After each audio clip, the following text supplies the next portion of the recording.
Hello everyone, Girnar coaching academy या चॅनलवर तुमच्या सर्वांचं स्वागत आहे। या व्हिडिओच्या पार्ट 1 मध्ये आपण कार्य म्हणजे काय, धनकार्य, ऋणकार्य, शून्य कार्य, तसेच ऊर्जा म्हणजे काय आणि ऊर्जाचे कोणकोणते प्रकार असतात ते बघितलं आणि त्याच्यावरची काही एक्झाम्पलही बघितली।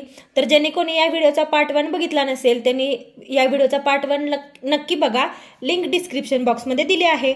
या व्हिडिओच्या पार्ट 2 मध्ये आपण या व्हिडिओमध्ये ऊर्जा अक्षतेचा नियम काय आहे आणि रोजच्या घरगुती वापरासाठी आपल्याला किती वीज लागते आणि ऊर्जेचं रूपांतर कसं होतं एका ऊर्जेपासून ते दुसऱ्या ऊर्जेपर्यंत आणि शक्ती म्हणजे काय ते बघणार आहोत। तर चालू करूया आपण ऊर्जा अक्षयतेचा नियम। यालाच काय म्हणतात, law of conservation of energy.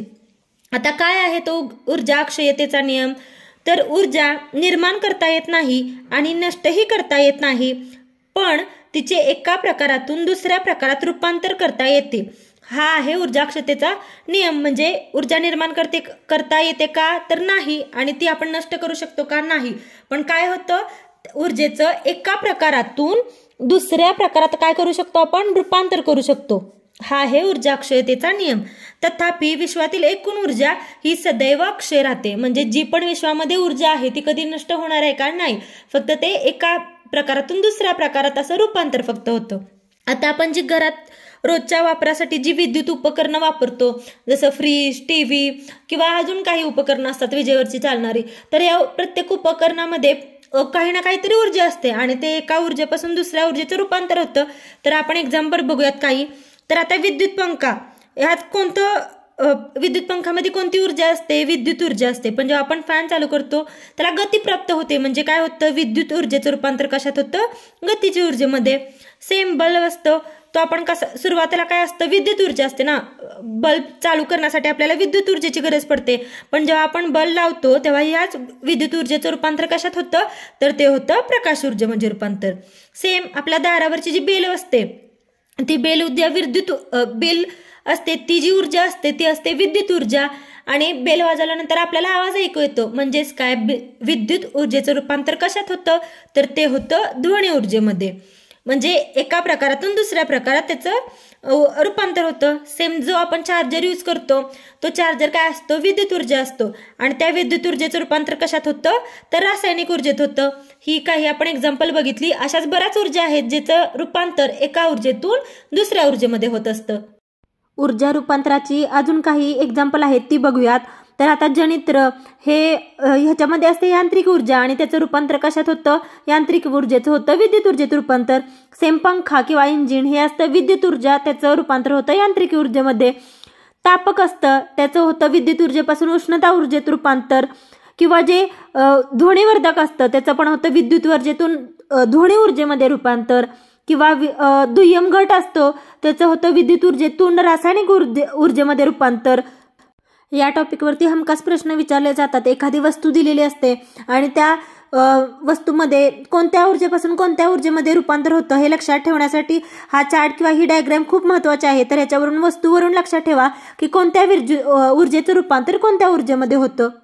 आपण जी रोजच्या वापरात दैनंदिन जीवनात आपण जी वीज वापरतो ती साधारण किती वीज असते, त्यात जी लागणारे आपण उपकरण वापरतो, तर साधारणपणे आपल्याला एकूण दैनंदिन वीज वापर हा आपला 12.20% आहे।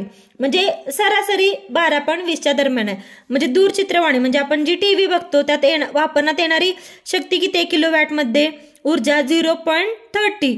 समजा आपण अंदाजे मानू की वेळ किती तास, 2 तासासाठी जर चालवली तर किती ऊर्जेचा वापर करतो आपण, 1 किलोवॅट आवरमध्ये, तर 0.60। पाणी तापवणं म्हणजे जे गिझर असतात त्याचे किती वापरतो आपण, 2, आणि 1 तासात किती होते ती ऊर्जा, किती वापर होतो, तर त्याचा होतो 2। सेम फ्रीज 0.20, समजा आपण 24 तास वापरला, आपण फ्रीज नेहमी चालूच ठेवतो, तर ती किती ऊर्जा वापर होतो, 4.80 किलोवॅट आवर। आणि बल्ब समजा 100 वॅटचे 6 बल्ब आहेत आपल्या घरात, तर त्याचा किती शक्ती वापरली जाते, तर 0.10, आणि 5 तास जर आपण वापरलं तर ऊर्जा किती खर्च होते, तर 3।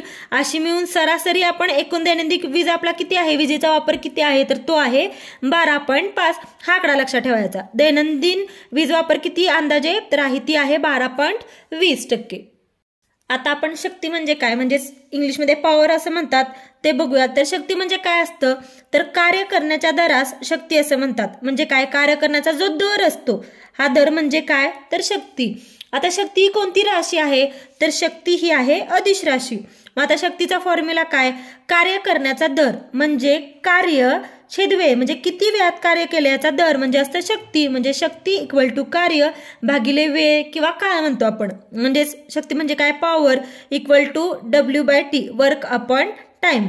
आता कार्याचं SI पद्धतीचं एकक काय आहे, आता आपल्याला शक्तीचं एकक काढायचं आहे, तर काय येणार, कार्याचं एकक भागिले टाइमचं म्हणजे वेळेचं एकक. मग कार्याचं SI पद्धतीचं एकक आहे जूल, आणि म्हणून आणि टाइमचं काय एकक असतं, सेकंड. म्हणजेच आपलं ह्याचं शक्तीचं पॉवरचं एकक काय येणार, तर जूल पर सेकंड. यालाच काय म्हणतात, वॅट असे म्हणतात. हा MPSC 2007ला विचारलेला प्रश्न आहे की शक्तीचं SI पद्धतीचं एकक कोणतं, तर ते एकक आहे वॅट. हे लक्षात ठेवायचं. हा प्रश्न MPSC 2007ला विचारला होता. शक्तीचं SI पद्धतीचं युनिट काय आहे किंवा एकक काय आहे, तर ते आहे वॅट. मग 1 वॅट इक्वल टू काय असतं, 1 जूल पर सेकंड. आणि फॉर्म्युला काय, शक्ती इक्वल टू कार्य भागिले वेळ, म्हणजे P equal to W/T, power equal to work divided by time. Horse power म्हणजेच अश्वशक्ती ही एक नवीन कन्सेप्ट आज आपण बघणार आहोत. तर हॉर्स पॉवर म्हणजेच HP, त्यालाच मराठी म्हणतात अश्वशक्ती. म्हणजे काय, तर औद्योगिक क्षेत्रात शक्ती मोजण्यासाठी जी एकक वापरतात त्याला म्हणतात अश्वशक्ती. म्हणजे आपण जसं प्रत्येक क्षेत्रात वेगवेगळी असते, घरगुती वीज आपण वापरतो, तसंच सेम ही अश्वशक्ती म्हणजे पॉवरचाच एक प्रकार आहे. पण कुठे वापरतात ही पॉवर, तर ती औद्योगिक क्षेत्रात वापरतात. म्हणजे औद्योगिक क्षेत्रातील शक्ती मोजण्यासाठी काय वापरतात, तर अश्वशक्ती, हॉर्स पॉवर म्हणतात त्याला. मग एक अश्वशक्ती किंवा 1 HP म्हणजे किती असतं, तर 746 वॅट असतं. 1 HP इक्वल टू 746 वॅट. मग व्यवहारातील उपयोगासाठी ऊर्जेचं एकक काय असतं, तर किलोवॅट तास हे असतं. आणि आपण जी विद्युत ऊर्जा वापरतो ती विजेच्या बिलात किलोवॅट आवर या एककात असते. म्हणजे आपण जी घरगुती वीज वापरतो ती कोणत्या एककात येते, म्हणजे आपल्या बिलात जे असतं ते काय असतं, तर ते असतं किलोवॅट आर हे असतं. म्हणजे व्यावहारिक उपयोगासाठी ऊर्जेचे एकक आहे किलोवॅट तास. म्हणजेच आपलं घरगुती बिल असतं त्याच्यावर काय असतं, किलोवॅट आवर. आणि 1 आपण म्हणतो किती युनिट बिल झालं, म्हणजे ते युनिट म्हणजे काय असतं, तर 1 युनिट म्हणजे 1 किलोवॅट आर असतं. म्हणजे 1 kilowatt hour equal to 1 unit. यावरचा आपण एक एक्झाम्पल बघूयात की कशा प्रकारे प्रश्न विचारला जातो. प्रश्न आहे आपला, 25 वॅटचा एक दिवा दररोज 10 तास वापरला जातो, तर एका दिवसासाठी किती वीज वापरली जाते असं विचारलंय. म्हणजे आपल्याला प्रश्नात काय दिलंय, 25 वॅट म्हणजे पॉवर दिली आपल्याला, शक्ती किती दिली, 25 वॅट दिली, आणि आपल्याला काय दिले, 10 तास म्हणजे टाइम दिले 10 तास. पण आपल्याला वॅट मध्ये काढायचं आहे का, नाही. आपण कसं काढतो, किलोवॅट मध्ये करतो. म्हणून आपण 1000 भागलं तर आपलं काय आलं, किलोवॅट आलं, 0.025 किलोवॅट आलं. आता आपल्याला विचारले की किती वीज वापरली जाईल, म्हणजे ऊर्जा किती विचारले.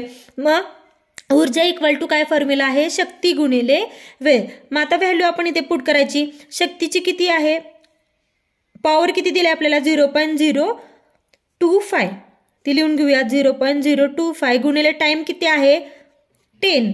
मग 10 भागलं म्हणजे 1 दशांश चिन्ह इकडे जाणार, म्हणजेच काय आन्सर येणार आपलं 0.25 kilowatt R.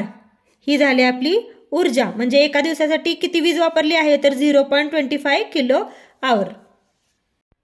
Thank you for watching.